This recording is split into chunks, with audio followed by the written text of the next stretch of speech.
Hey, what's up everybody? True Boxing here. Thank you for coming back to get hit with the truth. So today we are doing the DAZN preview for the Saturday, April 6th card that's going to be headlined by Richardson Hitchins battling Gustavo Lemos in an IBF mandatory title fight at 140 pounds. Well, mandatory challenger spot at 140 pounds. Now, before we get into that, if you could smash the like button, leave a comment, or subscribe to the channel, I really do appreciate any and all support that I can get as I continue to build my channel here. So, we'll start with the co-feature that's going to see a battle of two undefeated super middleweights, as the undefeated 20-0, 17 knockouts, Diego Pacheco, I believe he's 24 years old now, is going to battle Sean McCalman, who's an undefeated super middleweight as well, but really widely unknown.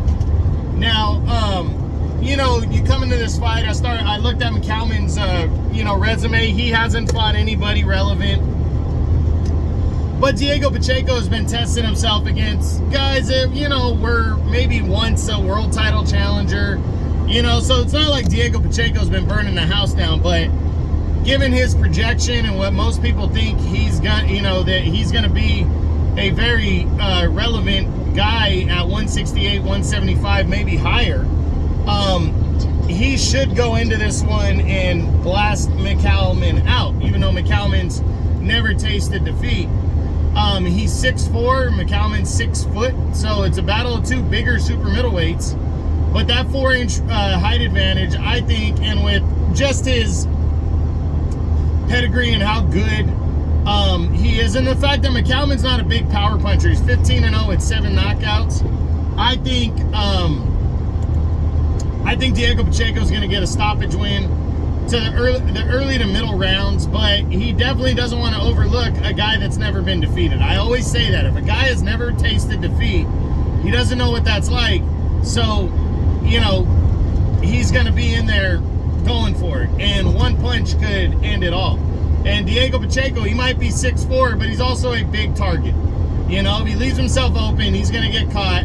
He could get caught with something, so he needs to just break down McCalman, see what he's got, bust him up, and get the stoppage win, and I think he will. Again, early to middle rounds, he'll stay undefeated and get his 18th knockout.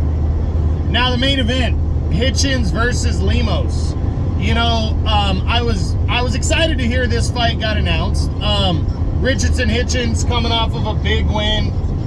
Well, it was the biggest win of his career, a dominating one-sided 12-round unanimous decision over former 3-time world title challenger Jose Zepeda. That was nice, but as we saw a couple weeks back, Zepeda fought Dalton Smith and got knocked out, against Dalton Smith. So, that kind of takes away from Hitchins' victory a little bit, because Hitchins is not a big power puncher. He's got the style thing kind of working against him. It's one thing to be like a Terrence Crawford, where your style isn't exactly everybody's cup of tea, but Crawford knocks people out. Crawford gets in there and mixes it up. A guy like Hitchins, I don't know how much I'd say he mixes it up. I got to watch him a little bit more. But he definitely isn't a knockout guy. He's not a guy with big time power and stuff. So it's going to make for him to be unattractive to a lot of people. And it's going to be interesting to see how he does in this fight with Lemos.